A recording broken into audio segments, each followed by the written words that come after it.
पार्टियों का मैं हार्दिक स्वागत करता हूँ।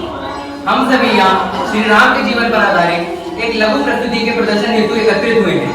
हम उम्मीद करते हैं कि आपको हमारी ये सुंदर झांकी पसंद आए। तो आइए श्री राम का नाम लेते हुए इस कार्यक्रम का शुभारंभ करें। तो बोलिए मेरे साथ जय श्री राम। जो अपने अंधे माता पिता को लेकर तीर्थ यात्रा पर निकला है, अपने माता पिता को प्यास लगने की वजह से पानी भरने जाता है, तब उसकी मुलाकात राजा दशरथ से होती है।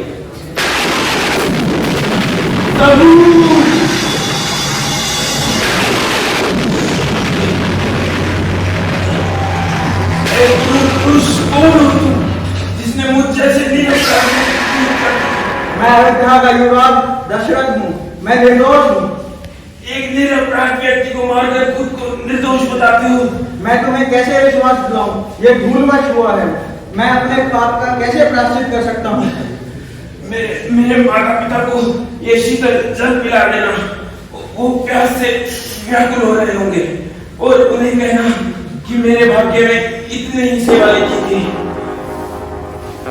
तो इस तरह अपने प्रिय पुत्र श्रवण को खोकर उसके माता पिता राजा दशरथ को ये श्राप देते हैं कि जिस तरह हम अपने पुत्र के वियोग पर रोए हैं, उसी तरह तू भी अपने पुत्र के वियोग में तड़पेगा।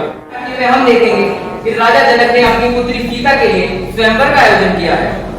पहले दावेदार आ रहे हैं अवध के राजा महाराज जितेंद्र।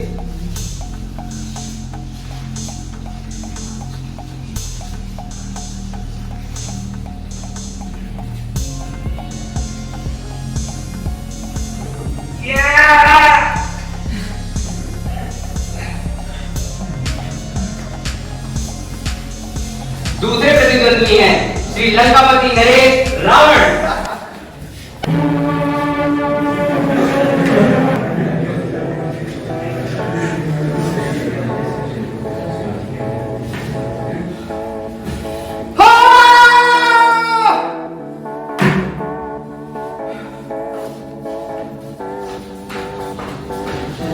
अब आ रहे हैं अयोध्या के युवराज राम। जाओ राम।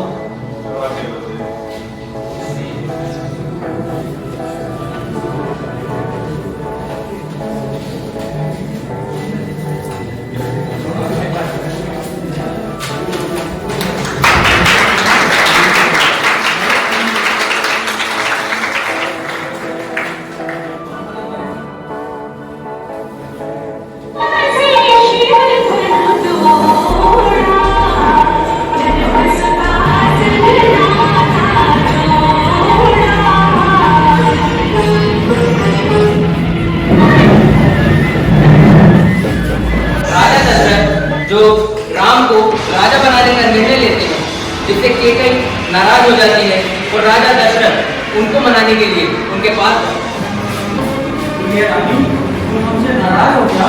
नहीं महाराज, मैं आपसे कैसे नाराज हो सकती हूँ? फिर आपने ऐसा देश क्यों बनाया है रानी? महाराज, आपको याद है आपने मुझे 2 वरदान दिए थे। हाँ, हमें याद है रानी। मुझे वो 2 वरदान चाहिए रानी। केवल 2 वरदान? तुम्हें जितने वरदान चाहिए मान लो रानी। नहीं महाराज, मुझे सिर्फ वो 2 वरदान चाहिए। पहला भरत के लिए राजगद्दी, और दूसरा राम के लिए 14 साल का वनवास। ये तुमने क्या मांग लिया? ये नहीं दे पाएंगे हम। और जो चाहे मांग लो। महाराज, मुझे सिर्फ ये 2 वरदान चाहिए। रानी, तुम हमें विवश कर रही हो। नहीं महाराज, मुझे सिर्फ 2 ही वरदान चाहिए। अब राम अपने पिता के पास वनवास जाने के लिए आज्ञा लेने जाते हैं। बेटा राम, तुम हमें दोष तो नहीं देते, जिससे हमारा पाप कम हो जाएगा। पिताश्री, ना तो मुझे राज्य चाहिए और ना ही मुझे अपना अधिकार। मुझे तो केवल बस आपका आशीर्वाद चाहिए आगे जाने के लिए। बेटा, सकुशल वापस लौटना और अपने वंशजों का नाम रोशन करके आना। जी पिताजी। आगे मैं भी आपके संग चलूंगी। मेरे लिए आपका साथ ही सब कुछ है। फिर अर्धरत्न जानने की क्या आवश्यकता है? तुम्हें अनुमान नहीं है सीते?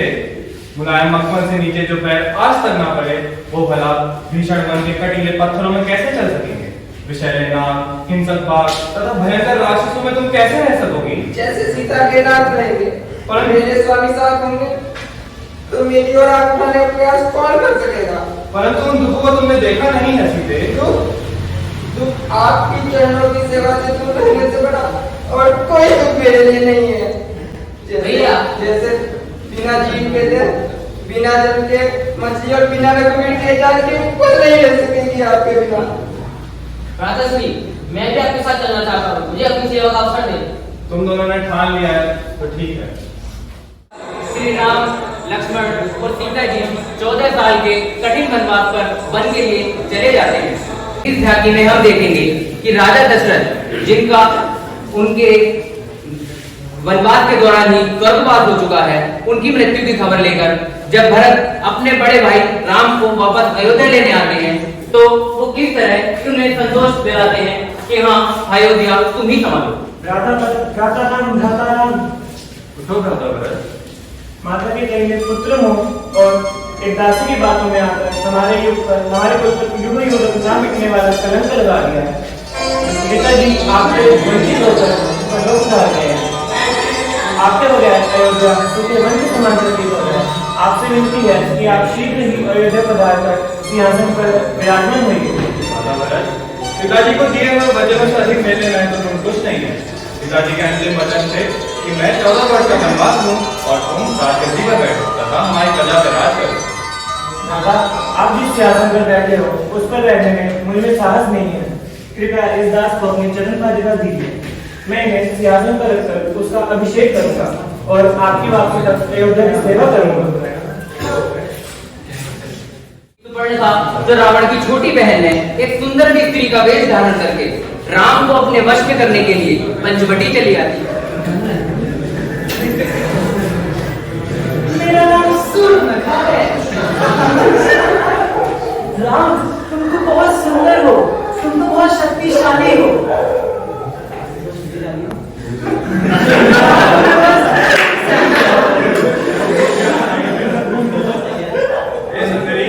मैं तुम्हारा प्रस्ताव अपना लेता, परंतु मेरी एक धर्मपत्नी सीता की है। तुम यह प्रस्ताव लक्ष्मण की ओर ले जाओ, वह भी अधिक बलवान और सुंदर है तो ये भी बहुत सुंदर। तुम मुझे इतनी सुंदर प्रतीत नहीं होती, और भ्राताश्री के सामने मैं क्या हूँ? तुम मुझे आकाश से आई नहीं लगती। तुमने सही कहा, मैं धरती पर नहीं आकाश में उड़ना चाहती हूँ। चलो चलो, तुम्हें अपनी पत्नी सीता से मिलाता हूँ। ये है मेरी पत्नी सीता। ये तुम्हारी पत्नी है? क्या कर रही है सूखी सी नदी के अंदर? मैं तो इसे कच्चा दबा जाऊंगी।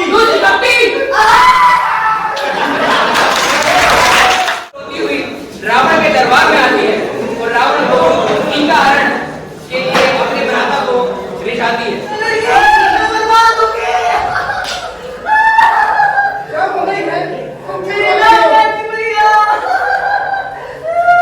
कौन है वो जिसने अपनी मृत्यु को आमंत्रित किया है? बताओ कौन है वो? भैया, वन में तो बनवासी आए हैं, उन्हें नाम और लक्ष्मण, उन्होंने मेरी नाम कही थी। क्या तुमने उनको ये नहीं बताया कि तुम स्वयं दशरथ रावण की छोटी बहन हो? मैंने उनको बताया, उन्होंने मेरी नाम कर दी। उन्होंने ये कहा कि वो आपसे नहीं लड़ते। उन्होंने आपकी भी, उन्होंने पूरे राक्षस जाति की नाम काट दी और आपकी भी। चिंता मत कर बहन, उनका काल आया है। मैं तुझे वचन देता हूँ कि उनके टुकड़े टुकड़े कराकर जिंदों को खिला दूंगा। सेनापति जाओ, सेनापति जाओ, हमारे भाई कुंभकर्ण को उठाओ। जो आ गया महाराज। भैया, अगर मेरा वश चलता तो मैं सीता की सुंदरता खत्म कर देती। क्या? क्या वो इतनी सुंदर है? भैया, बहुत सुंदर है। इतनी सुंदर आंखें, हरे के रंग लुभाने वाले हैं। और भैया, वो तो एक अप्सरा है जो सिर्फ आपके लिए बनी है। और भैया, वो राम के योग्य नहीं, वो किसी और के योग्य है, और वो आप हैं। जाओ मेरे पुत्र, जाओ उसका हरण करके लेके आओ। पिताजी, मेरे अनुसार आप इसे लड़का लाइए और राक्षस गौरव कुल का गौरव बढ़ाइए। तो ठीक है, हम स्वयं उसका हरण करेंगे ताकि सबको पता चल जाए कि लंकेश्वर रावण की शक्ति क्या है। और बहन, हम तेरा प्रतिशोध लेंगे। रावण जो मरीज के साथ पहुंचते हैं श्री राम की कुटिया के पास और एक छलिया स्वर्ण मृग का बनने का आदेश देते हैं। तो मारीच, तुम्हें पता है ना तुम्हें क्या करना है? जल्दी से एक स्वर्ण मृग का रूप धारण करो और इन दोनों भाइयों को यहाँ से दूर ले जाओ। आगे हम स्वयं देख लेंगे। जी दशरथ रावण।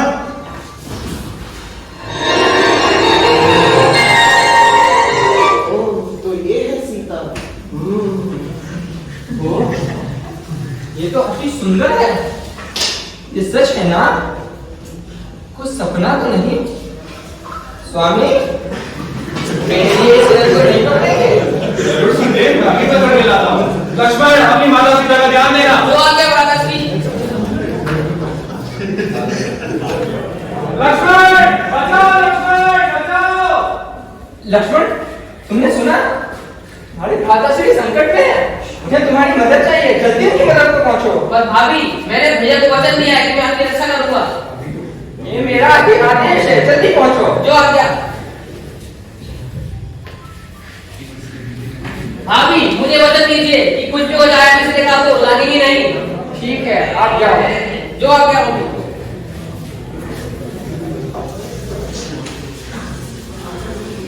भिक्षाम देहि, भिक्षाम देहि, माता भिक्षाम देहि।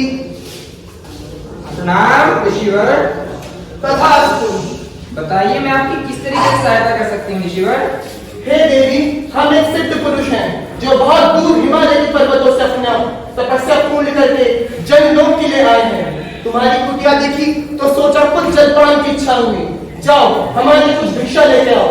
मैं भी भिक्षा लेकर आती हूँ आपकी।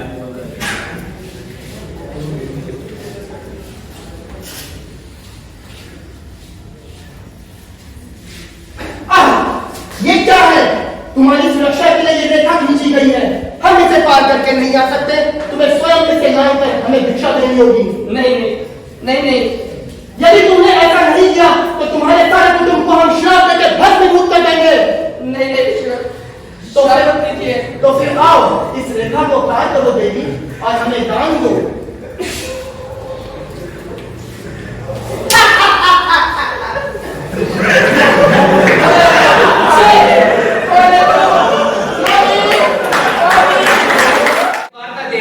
जटायु उन्हें रावण से बचाने के लिए पूरी वीरता से युद्ध करते हैं, परंतु रावण के हाथों घायल हो जाते हैं और इसी अवस्था में श्री राम उनसे मिलते हैं।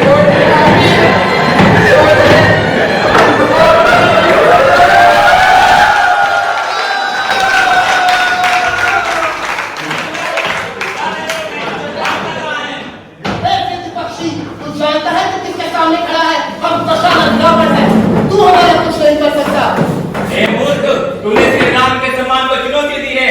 तू इनका अपहरण करके यहाँ से नहीं ले जा सकता। मैं तुझे यहाँ से जीवित जाने नहीं दूंगा। आ, मेरा साथ न कर। जय श्री राम।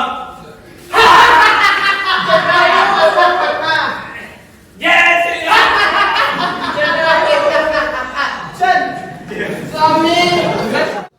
लक्ष्मण, अरे भ्राता, लक्ष्मण तुम यहाँ क्या कर रहे हो? कि सीता माता को अकेले छोड़कर?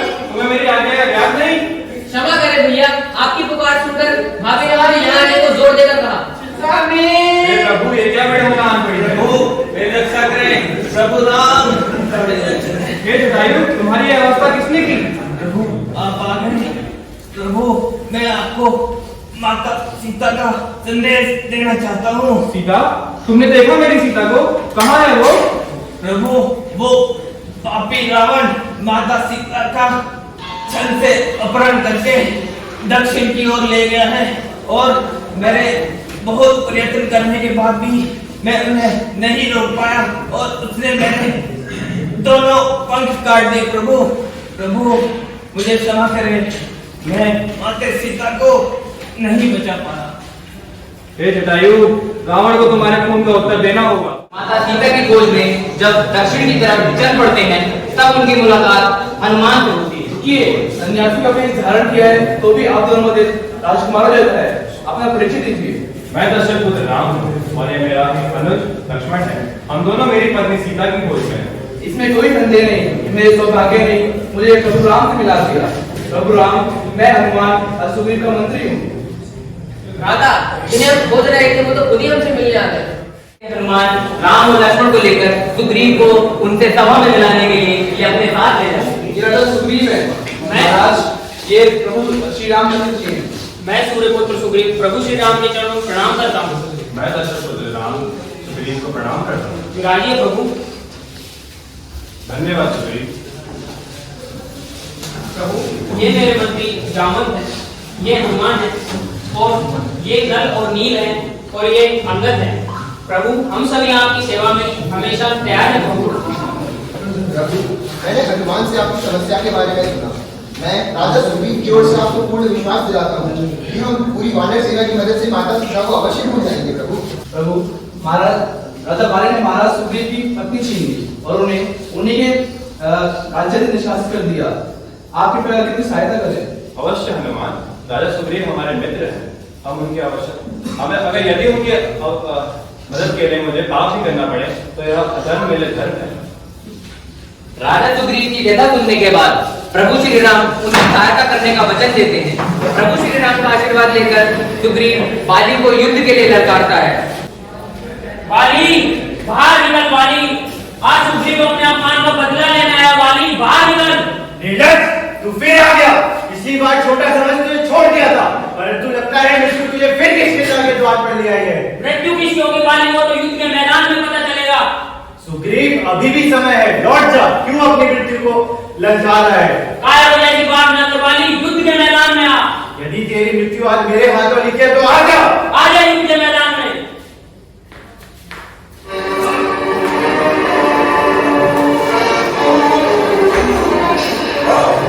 प्रभु सहायता करे।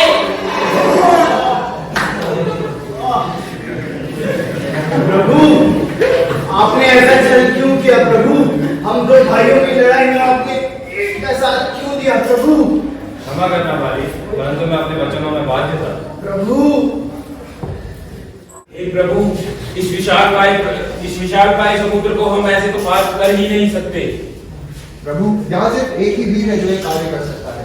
हनुमान जब तुम छोटे थे तुमने उगते हुए सूरज को फल समझकर निकल लिया था। तुम अत्यंत शक्तिशाली थे, मगर तुम्हारी शक्तियों को बांध लिया गया। अब समय आ चुका है कि मैं तुम्हारी शक्तियों को वापस स्वतंत्र करूं, ताकि तुम लंका जाकर सीता मैया की खोज कर सको। प्रभु आशीर्वाद दीजिए। मुझे पूर्ण विश्वास है कि तुम जरूर सीता तक पहुंचोगे, परंतु उसका संदेह मिटाने के लिए तुम्हें मुद्रिका लो। उससे तुम्हें पता चल जाएगा तुम मेरे ही भेजे गए दूत हो। जो आगे प्रभु। हनुमान जी समुद्र पार करके लंका पहुंचकर और उन्हें ज्ञात होता है कि माता सीता अशोक वाटिका में बंदी बनाकर रखी गई हैं और वहां वो उन्हें ढूंढने जाते हैं।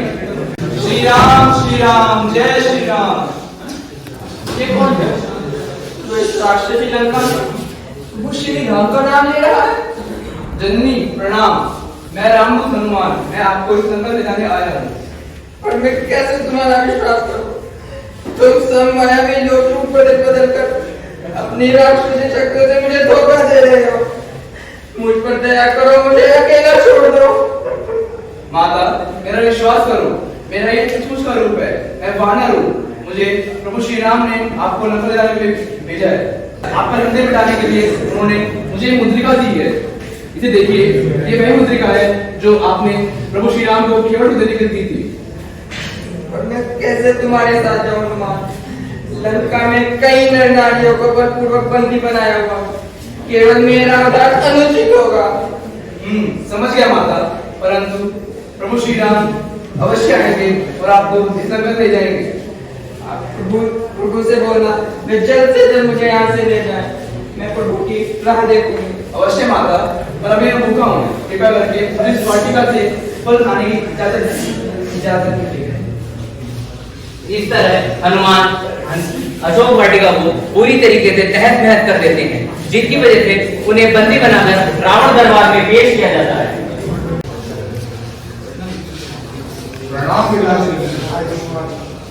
वाह इंद्रजीत वाह, मुझे तुम पे गर्व है।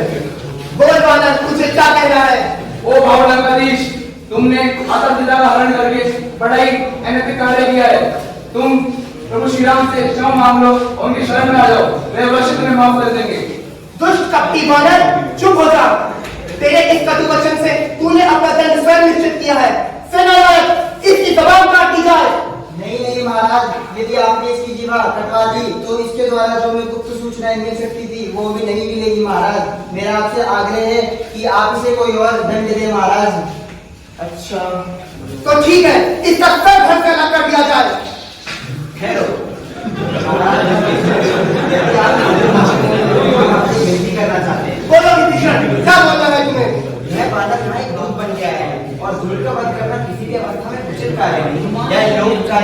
अनुचित कार्य है। चाचा श्री, मैं पिताजी की बात से बिल्कुल सहमत हूँ। यदि कोई तुच्छ वानर हमारी वाटिका में आग लगाएगा, हमारे दरबार में आके हमारे राजा को तुच्छ शब्द कहेगा, तो उसकी जीवाई क्या, उसके प्राण हम लेने चाहिए। मैं इंद्रजीत की बात से सहमत हूँ। तुम बैठ जाओ विभीषण, तुम हमेशा उल्टी ही बातें करते हो। ठीक है, हमने सुना है वानर की पूंछ उसे अति प्रिय होती है, तो तेरा दंड भी हम स्वयं निश्चित करेंगे। इसकी पूंछ में आग लगाने से वापस देखो।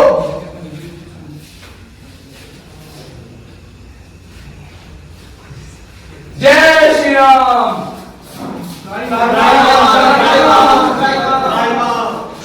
देखा विभीषण, उस दुष्ट कपटी वानर ने हमारी संपूर्ण स्वर्णमयी लंका को आग के हवाले कर दिया। हे लंकेश्वर, कभी कभी काम एवं क्रोध की उत्तेजना के आवेश में आके कुमति मनुष्य को विनाश की ओर ले जाती है। इसीलिए इसमें अपनी गलती का बात करके सुधार करना अति आवश्यक है। आप जिस प्रणाली का हरण करके पंचवटी से लाए हैं, वह आपके संपूर्ण राक्षस कुल का विनाश बन गया है। विभीषण, मौन हो जा। तू मेरा छोटा भाई है, इसलिए अभी तक जीवित है, वरना महादेव की सौगंध इस चंद्रहासी खड़ा करना सरल करेगा। क्षमा करे लंकेश्वर, परंतु जिस प्रणाली का हरण उसकी इच्छा के विपरीत किया जाए, वह विषहारी पहली कटार के समान होती है। मेरी आपसे आगे भी यही प्रार्थना है कि जाके माता सीता को प्रभु श्री राम को वापस लौटा दे। मौन हो जा कुल कलंकी, तू तो पहले से ही हमारा विरोधी था। बालपन से तू हमारा विरोध करता आया है। पूरी लंका में केवल तू ही अपनी अलग खिचड़ी पकाता है। चला जा हनुमान रास्ते के पास। प्रभु, आप मुझे गलत समझ रहे हैं। मैंने सदैव आपकी यश एवं कीर्ति की कामना की है। मेरा यश और कीर्ति तभी उपज होगी जब तू जगह फूल कलंकी यहाँ से चला जाएगा। चला जा इस बंदा को छोड़कर जा।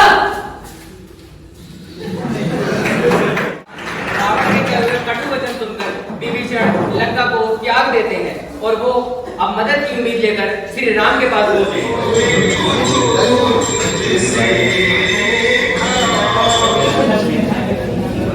लगते तो तुम राक्षस बोल गए हो, यहाँ क्या कर रहे हो? अपना परिचय दो। मेरा नाम स्वीकार है। मैं लंकापति रावण का छोटा भाई हूं। मेरा नाम विभीषण है। जब से मैं पंचवटी से माता सीता को हर के आया है, तब से हमारी बीच में मतभेद बढ़ते ही गए हैं। मेरे लाख समझाने पे कि यह नारी संपूर्ण राक्षस कुल का विनाश बनेगी। उन्होंने मेरे काफी तिरस्कार किया, जिसके कारण मैं अपनी मातृभूमि लंका को छोड़ने पर विवश हो गया हूँ। इसके कारण मैं आपकी शरण में आया हूँ प्रभु। राजा श्री, ये राक्षस कुल का है, मुझे आज्ञा दीजिए, मैं इसका यही वध कर दूंगा। नहीं प्रभु, इन्होंने लंकेश के महल में मेरी बहुत सहायता की थी तथा उन्हें समझाया भी था। इन्हें निसंदेह ही हमारे सेना में शामिल करना चाहिए।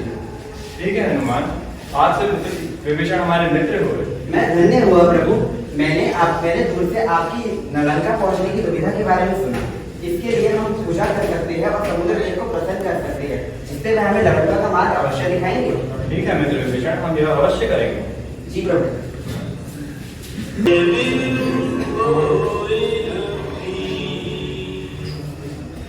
हे महासागर, श्री राम ने पहली बार कुछ आशा रखकर मांगा है और 3 दिन तक उज्जत तप करने के बाद भी तुमने केवल अपनी अहंकार की गर्जना दी है।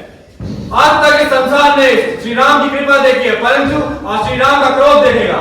तुमने मेरी विनम्रता को मेरी असमर्थता मान लिया है।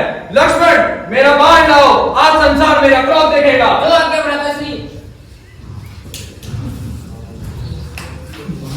त्राहिमाम त्राहिमाम त्राहिमाम। क्षमा करें प्रभु, मेरे अवगुणों को क्षमा करें। मैं आपके विनय और पूजा के उत्तर में अधिक खड़ा रहा एवं आपको मार्ग नहीं दिया। आप तो समर्थ है प्रभु, मुझे क्षमा करें। आपकी इच्छा मात्र से ही मेरा पूरा जल एक पल में ही सूख जाएगा। परंतु प्रभु, क्या इससे संसार में असंतुलन नहीं आ जाएगा और सारी ओर प्रलय आ जाएगा? क्षमा करें प्रभु, क्षमा करें, मुझे इस ब्रह्मास्त्र से मुक्त करें। ठीक है, मैं तुम्हारे वचनों से संतुष्ट रहा, परंतु मुझे एक ऐसा मार्ग बताओ जिससे मेरे सेना लंका तक भी पहुंच जाए और महासागर की गरिमा भी बनी रहे। हे प्रभु, आपकी वानर सेना में नल नील नामक 2 वानर हैं। बचपन में शरारती होने के कारण इन्हें श्राप मिला था कि जो भी चीज ये पानी में फेंकेंगे वह तैरेगी। यदि ये दोनों आपकी सेतु बांधने में आपकी सहायता करे तो आपकी सेना अवश्य ही लंका तक आसानी से पहुंच जाएगी।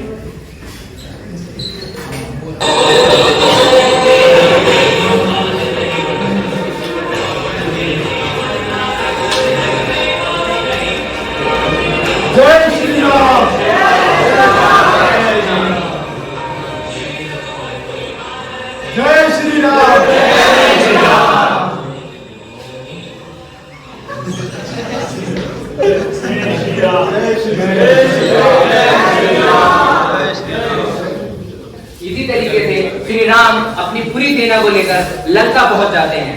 अब इस झांकी में हम देखेंगे कि राम अंतिम बार अंगद को शांति का प्रस्ताव लेकर रावण के दरबार में भेजते हैं।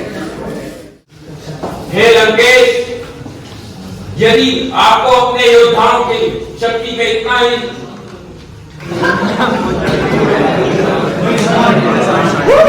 हे लंकेश, यदि आपको अपने योद्धाओं की शक्ति पे इतना ही मान है तो मैं श्री राम की ओर से आपके सभी समस्त योद्धाओं को चुनौती देता हूँ कि अगर मैं अपना पैर इस दरबार में जमाऊंगा, अगर आपका कोई भी योद्धा उस पैर को उठा पाया तो श्री राम को तो मैं स्वामी की ओर से वचन देता हूँ कि वो हार मारकर इस लंका को छोड़कर हमेशा के लिए चले जाएंगे। जय श्री राम।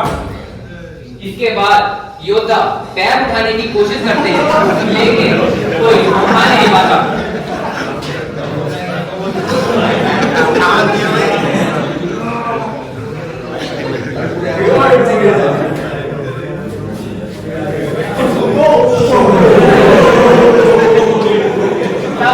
रावण उसका पैर उठाने के लिए आगे बढ़ते हैं लेकिन एक राजा को देखकर अंगद खुद ही अपना पैर पीछे हटा लेता है। ये वाला स्वयं हमें देख के भाग गया।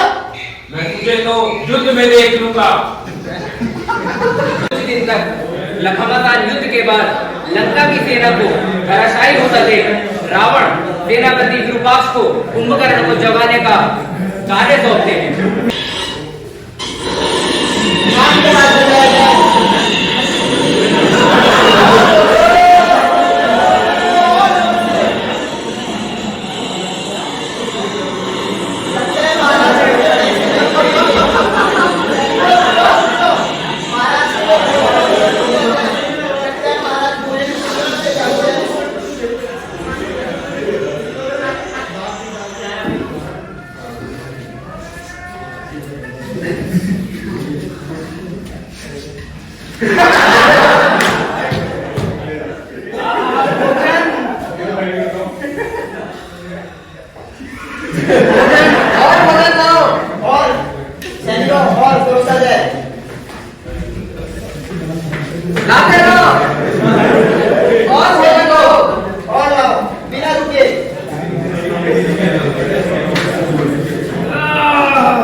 सेनापति विरूपाक्ष, मुझे डराने का तुमने साहस कैसे किया?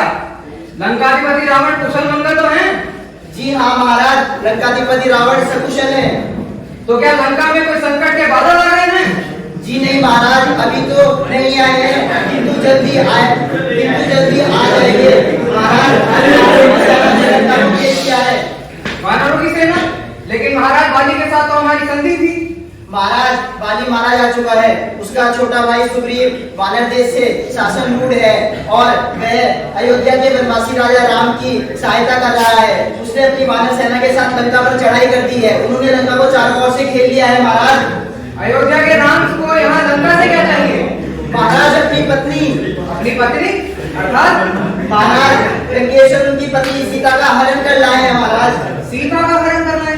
स्वयं मां जगदम्बा का हरण कर लाए हैं? ऐसी दुर्बुद्धि उनके मन में आई कैसे? उनको किसी ने रोका नहीं? महाराज, आपके छोटे भाई भी कृष्ण ने समझाया था, किंतु लंकेश्वर ने उन्हें लात मारकर लंका से बाहर निकाल दिया महाराज। तो क्या सच में शत्रु इतना शक्तिशाली है? जी हाँ महाराज। महाराज, आज रणभूमि में राम ने लंकेश्वर को निरस्त कर दिया। उनका उपहास ही नहीं किया, अभी तो उनका घोर अपमान भी किया महाराज। इसलिए लंकेश्वर ने आपको बुलाया है महाराज, शीघ्र महल में। तो चलो आइए महाराज। हाँ महाराज। कल्याण हो महाराज, क्या सेनापति विरूपाक्ष से जो मैंने सुना है वह सत्य है? क्या वानरों की सेना ने लंका पे ढाबा खोल दिया है?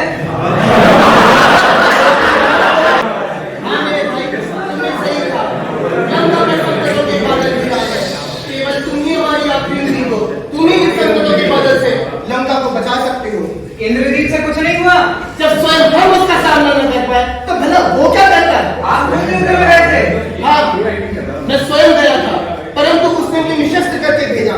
और सबसे बुरी बात तो यह है कि उस दशा में उसने हमें मारा नहीं बल्कि अपमानित करके हमें भेज दिया। मैं तो ये सोच रहा हूँ कि जो तीनों लोगों का राजा है वह किनके सामने शस्त्रहीन, मानहीन और श्रीहीन होके रह गया। वे जो कि स्वयं विष्णु के अवतार है और तीनों लोगों के स्वामी है, जो स्वयं श्री राम है। हमें तुम्हारी मदद की आवश्यकता है और तुम हमें प्रवचन सुना रहे हो। प्रवचन नहीं सुना रहा हूँ महाराज, सत्य बोल रहा हूँ। अभी भी समय है, आप जाके उनकी शरण में चले जाइए। तो क्या हम उनसे इसका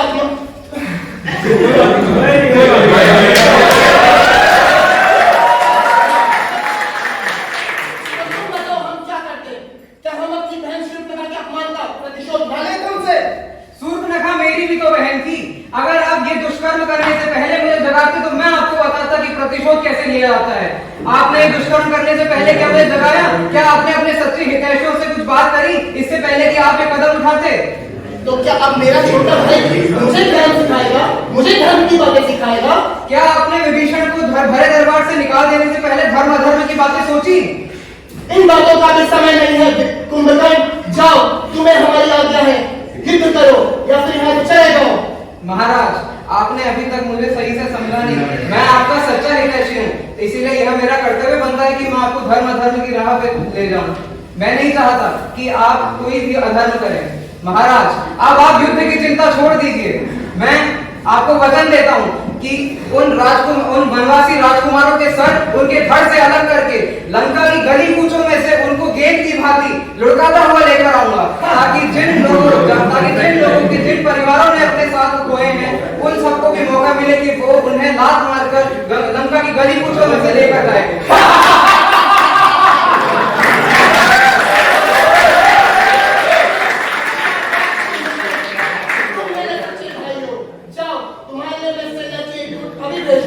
नहीं महाराज, मुझे सेना का कोई गुट नहीं चाहिए, मैं अकेले ही जाऊंगा। मैं आपसे आगे चाहता हूँ कि मैं इस युद्ध में विजयी हूँ। और महाराज, एक और बात समझ लीजिएगा, अगर मैं इस युद्ध में विजयी नहीं हो पाया तो ये समझ लीजिएगा कि आप ये युद्ध नहीं जीत पाएंगे। मेघनाद, जो कि रावण के पुत्र हैं, अपने पिता की आज्ञा लेकर रणभूमि में उतरते हैं और अति क्रोधित होकर राम और लक्ष्मण को युद्ध के लिए ललकारते हैं। कहाँ है राम और उसका भाई लक्ष्मण? अपने बल पर इतराने वाले अंगद और हनुमान कहाँ छुपके बैठे हो? मैं यहाँ बालकों का वध करने नहीं आया हूँ। जिसने मेरे भाई का वध किया है उस लक्ष्मण से कहो कि कायर की तरह मुंह न छुपाए, सामने मैदान में आए और मुझसे युद्ध करे। उसकी मौत उसे ललकार रही है। कहाँ है लक्ष्मण? भैया, मुझे आज्ञा दीजिए। मेघनाद की कंटक समाप्त करने के लिए मेरे शस्त्र अधिक हो रहे हैं, आज्ञा करें भैया। अधीर मत हो लक्ष्मण, उसका नाम मेघनाद है और मेघों का जो स्वभाव है बताया गया, एक अधीर नहीं, धैर्य योद्धा की अधीर। मेघनाद के वीरों को धूल में मिला दिया है, देवताओं का घर चूर चूर कर दिया है। रणभूमि में एक मानव के साथ लड़ने में कोई मजा नहीं। किसी वीर के साथ टक्कर हो तो योद्धा की रणपिपासा पूरी होती है। अपने राम और लक्ष्मण को कि मेरे सामने आए और मुझसे युद्ध करे, या अपने अस्त्र शस्त्र मेरे चरणों में डालकर अयोध्या वापस लौट जाए। तुम निशाना दो, परलोक उजारे बिना हम अयोध्या कैसे लौट जाए मेघनाद? आ गया तू अपनी सैन्य से बड़े भैया को साथ नहीं लाया। गणनाथ मेघनाद मेरे वार से बच। मेघनाद की सिंहनाद को तू पहले ही देख चुका है। पिछली बार तो बच गया था, परंतु इस बार साक्षात ब्रह्मा विष्णु महेश तुझे मुझसे बचा नहीं पाएंगे।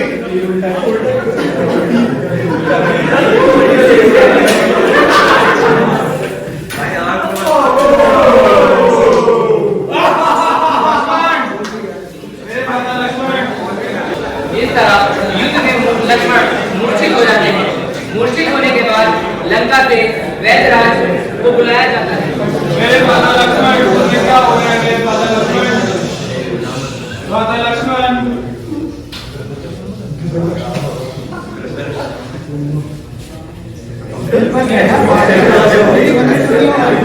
कोई ऐसी बूटी नहीं जिनसे इनका उपचार हो सके। वैद्यनाथ, अधीर होने से रोगी का पीड़ा कम नहीं होती। उपाय है परंतु अत्यंत दुर्लभ। आप बताइए तो सही श्रीमान। क्या बताऊं हनुमान, अभी हिमालय जाकर सूर्योदय से पहले वापस आना असंभव है। मैं अपने प्रभु के लिए हिमालय तो क्या, ब्रह्मलोक भी रात तक जाकर वापस आ जाऊंगा। ठीक है हनुमान, फिर तुम्हें हिमालय पर्वत जाकर वहां से दिव्य बूटी संजीवनी सूर्योदय से पहले वापस लेकर आनी होगी। आज्ञा लीजिए प्रभु। चिंता न हो श्री राम, हनुमान ये इस कार्य में अवश्य सफल होंगे। आज्ञा लीजिए प्रभु। की खोज करते हुए उत्तर की तरफ प्रस्थान करते हैं।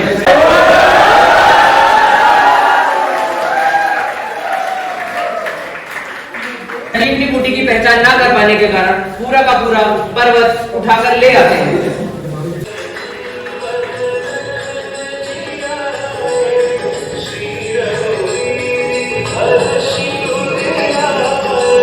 अरे महावीर, तुम तो पूरा पर्वत ही उठा रहे।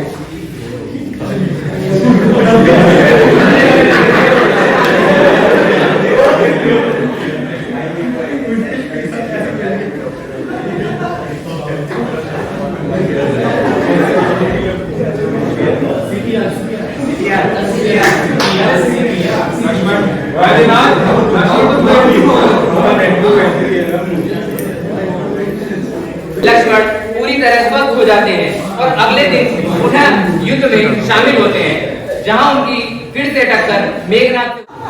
राक्षस कुमार, मैं तुम्हें युद्ध के लिए ललकारता हूँ। सामने आओ मेघनाथ और मुझसे युद्ध करो।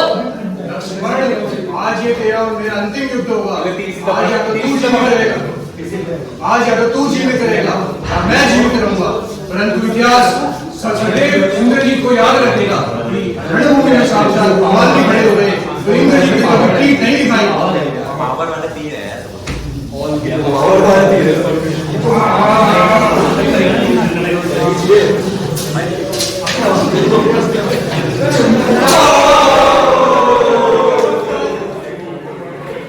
मेघनाथ की मृत्यु के बाद दशानन रावण अत्यंत व्याकुल होकर उस रात को व्यतीत करते हैं। अगले दिन रणभूमि में उनकी मुलाकात श्री राम से होती है और उनके बीच क्या अंतिम संवाद होता है, आइए देखते हैं झांकी में।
सीता समेत अयोध्या लौटकर उन्हें राम राज्य की स्थापना करते हैं।